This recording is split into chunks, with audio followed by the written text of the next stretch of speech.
Banyak kasus pelecehan terhadap wanita, kasus orang sakit mental penyuka sesama jenis, dan kasus-kasus cabuel tolol yang lain. Tapi kasus cabuel ini benar-benar langka dan aneh.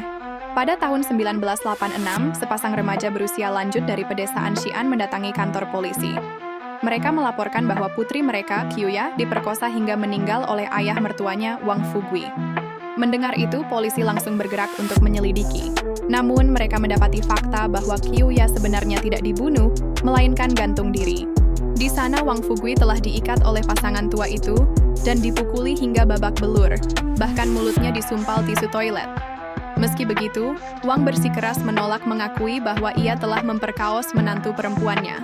Polisi pun segera melakukan penyelidikan. Hasilnya, mereka menemukan bahwa pada malam kejadian, Wang sebenarnya tidak di rumah. Ia sedang mabok dan menginap di rumah putrinya. Hal ini diperkuat dengan kesaksian putrinya. Polisi menyimpulkan, jika bukan Wang pelakunya, kemungkinan besar pelakunya adalah pria lain di sekitar lokasi. Untuk menyelidiki lebih lanjut, polisi mengunjungi ibu mertua Yaya, Xu Mingxian, yang tinggal bersebelahan dengan kamar Yaya. Ia seharusnya bisa mendengar sesuatu malam itu. Namun saat diinterogasi, Xu Mingxian menunjukkan sikap yang mencurigakan, dan ia tampak ragu-ragu untuk berbicara. Polisi yang teliti menemukan sesuatu yang mencurigakan. Ada bekas gigitan di tangan kanan nenek itu. Bekas gigitan tersebut masih baru, dan setelah dicocokkan ternyata identik dengan gigi almarhumah Yaya. Akhirnya, nenek itu pun mengakui perbuatannya, bahwa dialah yang memperkosa menantu perempuannya. Polisi seketika terkejut. Kasus seperti ini sangat langka. Ini pertama kalinya mereka melihat seorang wanita memperkosa wanita lain. Pada tahun 1985, Qiuya atau Yaya, yang saat itu berusia 21 tahun, dikenalkan oleh seorang mak comblang untuk menikah dengan keluarga Wang di desa sebelah. Meskipun hanyalah keluarga biasa, Qiuya dan Wang Chai saling cocok. Ayah mertua Wang Fugui juga senang dengan menantu barunya Qiuya. Selain cantik, dia tidak memiliki sifat manja seperti ratu. Sebaliknya, ia sangat rajin sekali. Wang dan Yaya sangat harmonis, bahkan Wang sering menabung untuk membelikan hadiah kejutan untuk Yaya. Namun, semua perhatian yang diberikan kepada Qiuya membuat ibu mertuanya cemburu. Tua bangka itu dulu adalah pusat perhatian dalam keluarga. Tapi, sejak kehadiran Qiuya, posisinya dalam keluarga terasa terancam. Karena itu, ia sering dengan sengaja mencari-cari kesalahan Qiuya. Ia juga sering mengomel pada Qiuya. Hal ini membuat hubungan antara ibu mertua dan menantu tidak harmonis. Tak lama kemudian, Wang memutuskan untuk merantau ke kota. Setelah kepergiannya, hanya tinggal 3 orang tua dan Qiuya yang menetap di rumah itu. Kini, ayah mertua adalah satu-satunya laki-laki di rumah. Ia berusaha keras menjaga kedua wanita itu. Ia mengambil alih banyak pekerjaan berat dan sangat menyayangi Qiuya seperti anaknya sendiri. Agar merasa nyaman di rumah, ia bahkan melarang Qiuya melakukan tugas-tugas yang berat. Wajar jika seorang ayah mertua peduli pada menantu perempuannya, tetapi si nenek lampir mulai merasa curiga. Baginya, perhatian suaminya pada Qiuya terasa berlebihan, membuatnya tidak nyaman. Kecurigaannya memuncak saat melihat suaminya mengambil kunci dari saku celana Qiuya. Nenek lampir itu semakin yakin mereka berselingkuh dan diam-diam mulai mengawasi mereka untuk meyakinkan kecurigaannya itu. Dan nenek lampir itu menunggu kesempatan untuk menguji Qiuya dengan rencana tololnya.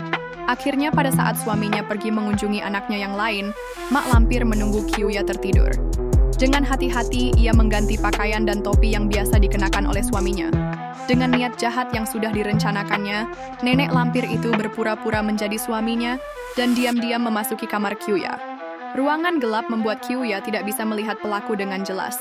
Ketika pelaku mulai menyentuhnya, Qiuya terbangun dalam keadaan ketakutan. Ia mengira ayah mertuanya berusaha memperkosanya. Dalam kegelapan, Qiuya melawan dengan sekuat tenaga, mencoba mempertahankan dirinya. Pelaku tidak menyangka Qiuya akan melawan. Dalam usaha mempertahankan diri, Qiuya menggigit tangan pelaku dengan keras, meninggalkan bekas gigitan. Dan Qiuya pun berhasil melarikan diri, meninggalkan pelaku yang kebingungan. Nenek gila itu kemudian kembali ke kamarnya seolah tidak terjadi apa-apa. Qiuya yang trauma, melarikan diri ke rumah orang tuanya. Dia menceritakan tragedi itu kepada mereka. Mendengar cerita itu, kedua orang tua Qiuya terkejut dan marah. Namun, mereka lebih khawatir jika masalah ini tersebar, mengingat kehormatan seorang wanita sangatlah penting. Karena itu, mereka memutuskan untuk tidak melibatkan polisi dan merahasiakan hal ini. Lalu, orang tua Qiuya itu berencana memberi pelajaran pada ayah mertua Qiuya besok pagi. Namun, mereka tidak menyangka bahwa Qiuya tidak mampu menerima kejadian ini. Ia merasa malu dan tidak tahu bagaimana menghadapi suaminya di masa depan. Saat semua orang tertidur, Kyu-ya memilih mengakhiri hidupnya dengan menggantung diri menggunakan spray. Kejadian tragis ini membuat orang tua Kyu-ya hancur. Mereka tidak lagi peduli dengan kehormatan atau pandangan orang lain.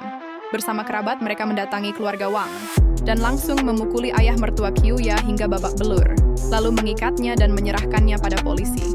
Polisi sangat marah mendengar kasus tragis ini. Insiden berdarah ini hanya terjadi karena kecemburuan si nenek lampir. Setelah ditangkap, Xu Mingxian atau Mak Lampir tetap tidak menunjukkan rasa penyesalan. Dengan arogan, ia mengatakan bahwa dirinya hanya menyentuh dan tidak melakukan apa-apa.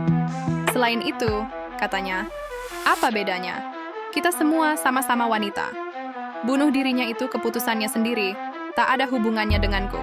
Kasus ini menjadi tantangan bagi hakim yang menangani. Belum pernah ada kasus serupa sebelumnya, dan hukum pidana tidak mengatur tentang pemerkosaan terhadap perempuan oleh sesama perempuan. Akibatnya, pengadilan tidak memiliki dasar yang cukup kuat untuk menjatuhkan hukuman berat.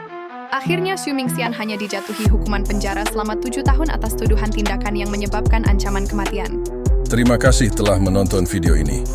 Jangan lupa untuk memberi like, subscribe atau berlangganan, dan mengaktifkan notifikasi agar tidak ketinggalan video menarik lainnya. Dukungan Anda adalah kekuatan bagi kami. Setiap tindakan kejahatan harus mendapatkan perhatian serius, dan kita semua memiliki peran dalam menciptakan dunia yang lebih aman. Sampai jumpa di video selanjutnya.